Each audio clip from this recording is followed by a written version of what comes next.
বাইরে কি হচ্ছে তুমি দেখছো? ভালো লাগছে? তোমার বৃষ্টি দেখতে ভালো লাগছে মামা? অ্যানি হচ্ছে সাফ সাফাইয়ের একদম ওস্তাদ। একটা চুল ছিল খাটে, সেটা আবার এরম নিয়ে তুলে আমার বলছে চুল হাতে, মানে যেইটা নেয় একদম প্রপার সেটাই নেয়। মানে বাচ্চা বলে যে এদিক ওদিক এরকম করবে, উঠবে না হাতে, সেরকম না। চুলটা ধরবে মানে একবারে চুলটা ধরে এরকম ভাবে হাতে দিয়ে দেবে। কি হাতে? চুল হাতে ছিল, দিয়ে দিয়েছি, মামা ফেলে দিয়েছে। কি এনে দেবো বলো? লাঠি। লাঠি দিয়ে তুমি কি করবে? কি করবে লাঠি দিয়ে? ওখানে কে আছে দুষ্টু করছে?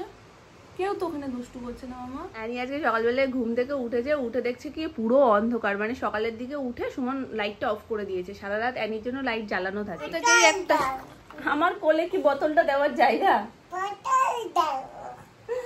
ঠিক আছে, এ নাও নিয়ে বসো, তুমি বসো, নাহলে পিঁপড়ে চলে আসবে কিন্তু। বসো।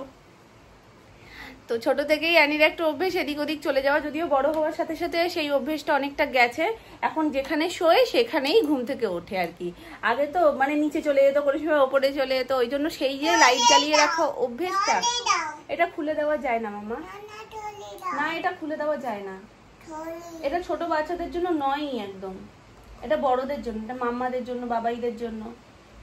ঠিক আছে, আমি তোমার বোতলটা তোমায় খুলে দেবো, ঠিক আছে? আবার যে কথা বলতে শুরু করবো আবার বলবে।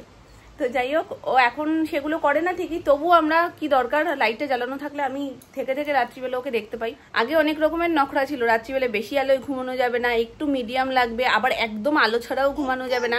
সে নখরা সব অ্যানি আসার পর থেকে মিটে গেছে, এখন আর কোনো নখরা নেই। একটুও খুলে দেওয়া যাবে না বুবু, না একটু না। তুমি ওটা নিয়ে খেলেও কিন্তু ওটা খুলে দিলে হবে না মা, এটা বড়দের জল মামা, তোমার না। তোমার আলাদা জল আছে না, বলো। মুখ কেন মা, মুখ কেন? ঠিক আছে দাও, মুখ দাও,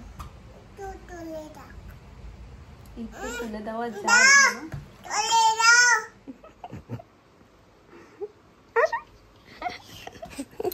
কে বলবে এটা চিকেনের ঝোল? দেখে মনে হচ্ছে মাটনের ঝোল, ঠিক কালারটা যেমন এনেছো তুমি। যাই হোক, আগের দিনকে ডিম বিরিয়ানি খাওয়ার সাথে সাথেই সবার একটা ডিমান্ড ছিল যে না চিকেন দিয়েও এইরকম ঘরোয়া বিরিয়ানি তোমরা একদিন করবা, যার মধ্যে আর কেউ ঢুকবে না। তো আজকে মামুনি ওই জন্য চিকেন দিয়ে বিরিয়ানিটা করছে। এই যে ভাত হয়ে গেছে। সোনু নাকি এটার পুরো ডিরেকশনে আছে, বলছে এইগুলো আমিই সব করিয়েছি, এটা বলে বলে ওটা বলে বলে। সোনু সব ডিরেকশনে আছে, দেখা যাক আজকে কি হয়। সোনায় চিকেন হয়ে গেছে, এখন সোনায় চিকেনটা একবার স্পেশালি সিটি মেরে নিলে ব্যাস রেডি। মামুনি এখানে বিরিয়ানির চিকেনটাকে আলাদা তুলে রেখেছে, আর এখানে যেহেতু আলুগুলো একদম বড় বড় দেওয়া হয়েছে, সেটা যাতে ভালো করে সিদ্ধ হয়ে যায়, আর চিকেনটা একদম সিদ্ধ হয়ে গলে না যায়। মানে চিকেনটা মোটামুটি রেডি, তাই তো মা? মোটামুটি না, হয়ে গেছে একদম। আমি দুটো অস্ত্র নিয়ে দাঁড়িয়েছি এখানে, ওই জন্য আলুটা সিদ্ধ হয়ে গেলে তারপরে চিকেনটা দিয়ে আর একটু ভালো করে কষিয়ে নেবে, তারপর তো রাইসটা রেডি হলে লেয়ারিং স্টার্ট হবে।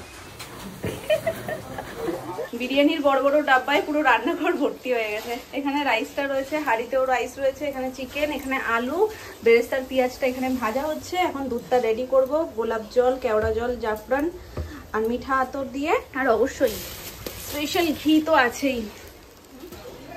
অনেকটা ঘুরিয়ে নিয়ে এসছি, ঘুরে এসছো, ঘাও দেখেছি, ম্যাও দেখেছি। এবারে ঘিটা আরো ভালো জানো সোনামা, ওপরে ঘিয়ের আলাদা করে একটা তেল বেরিয়েছে।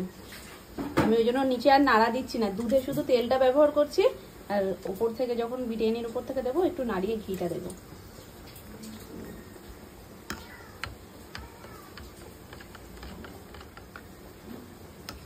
এইটুকু দিয়ে দিই, ডান। এদিকে বেরেস্তাটা হলে আমি যাবো সোনাইয়ের কাছে।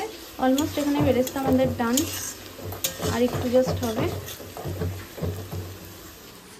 এই হচ্ছে আমাদের বিরিয়ানির ফাইনাল লুক। মোটামুটি সবার এদিককার হয়ে গেছে, আর একজন আঙুল চাটতে চাটতে এসছে, দেখো। কেমন খেয়েছো? ভালো ভালো। এখনো হাঁড়ি দিয়ে চোখ সরছে না আমাদের পেটুকরাজের। সবাই খেয়ে তো খুব ভালো বলেছেই, এবার আমাদের খেয়ে টেস্ট করে দেখার পালা। আমি মামুনি আর সোনামা এবার বসবো। থালা ঠালা ধুয়ে রেডি করে নিয়েছি, এবার বেড়ে নিই চটপট। চলে এসো, শিগগির চলে এসো, তোমার জন্য আরো একটা সারপ্রাইজ অপেক্ষা করছে। বেলুনটা রাখো। হ্যাঁ চলো চলো চলো চলো, আমরা সারপ্রাইজটাকে দেখি। আসো আসো আসো, শিগগিরি হাই করো, শিগগিরি। কিছু বুঝতেই পারছে না ও। কি হলো? কেন? এটা তো তোমার গিফট, এটা তোমার গিফট তো মামা। নাও। বেলুন পেয়েছে, বেলুনে বেশি ইন্টারেস্ট এটার থেকে। ও তো বুঝতে পারছে না। দাদু মেরেছে। ঠিক আছে বাবা, তুমি একটু এরকম টাটা করে দাও, এরকম করে দাও, একটা উমা দিয়ে দাও। পারে না তুলতে, দেখো তবুও তুলতে হবে। তুমি খোলো। হ্যাঁ কি করব? কি করব? খুলে দাও ব্যাস। তা খোলো তুমি, এখান থেকে খোলো খোলো।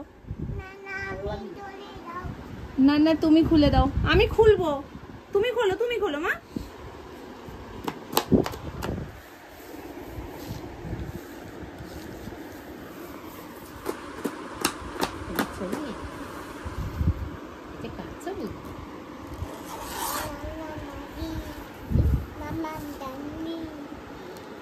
মামা শানভি, এটা কার ছবি বলে? মামা শানভি।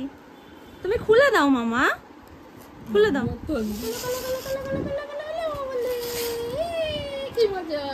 গ্র্যান্ড ওপেনিং একদম আমি যেমন চেয়েছিলাম সেই রকম ভাবে ওপেনিংটা হয়েছে।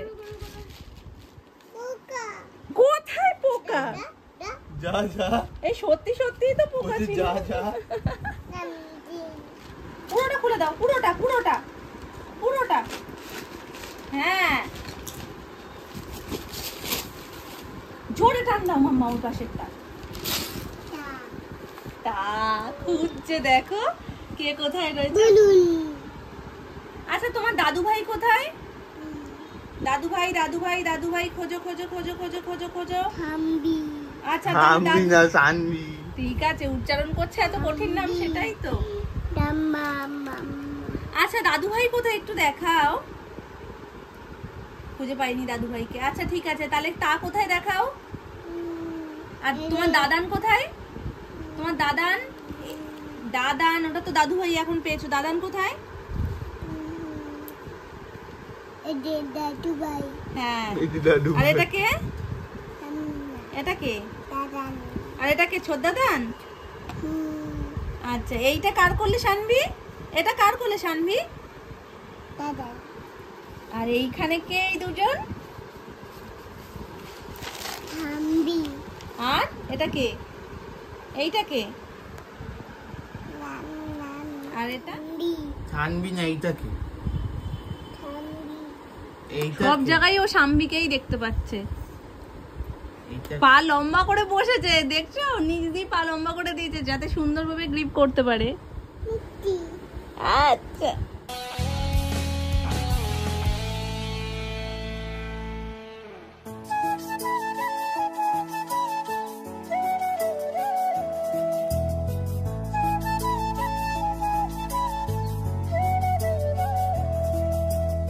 ফুচকার অপেক্ষা করতে করতে যুগ পার হয়ে গেছে। ফুচকার দোকানে এত ভিড়।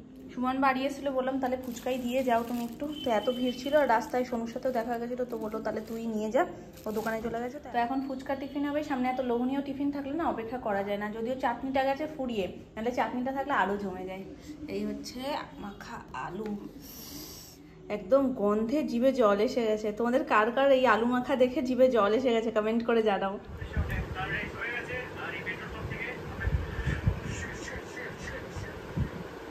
কি হয়েছে? নামনার তো চশমা এমনিতেই আছে, তুমি আর একটা চশমা নামনার চোখের উপরে দিয়েছো কেন? আমার চশমাটা না তুলে দাও বললে কি তুলে দেওয়া যায় নাকি?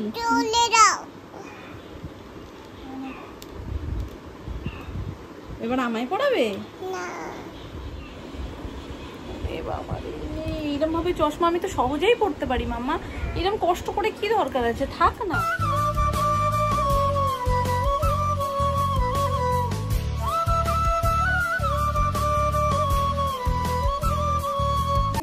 আজকেই দেবে সেটা জানতাম না। তো যাই হোক, অনেক দিন ধরে বেশ কয়েকটা ছবি সিলেক্ট করে তারপর দাদাকে পাঠিয়েছিলাম। তো আগের একটা তোমরা দেখেছিলে ফটো ফ্রেম, যেটাতে শুধু শানভি একা রয়েছে। আমি চাইছিলাম ওখানে শানভির একটা সিঙ্গেল ছবি থাক, তারপর আমাদের ফ্যামিলি পিকচারটা থাক। তো নিজেরটাও রয়েছে, এটাও রয়েছে। খুব শীঘ্রই এগুলো সব সেটিং করবো আর সুন্দরভাবে ডেকোরেশন করে সেটিং করবো। আমার অনেক দিনের একটা ইচ্ছে ছিল আমার পুরো পরিবারের সকলের একসাথে একটা ছবি থাকবে। তো এই ফ্যামিলি পিকচারটা আমি অনেক দিন ধরেই বানাবো ভাবছিলাম। তো অবশ্যই তোমরা কমেন্ট করে জানিও কেমন লাগছে। যখন আমি ছবিগুলো সিলেক্ট করে দিই তখনও বুঝতে পারিনি সাজানোর পর এতটা সুন্দর লাগবে।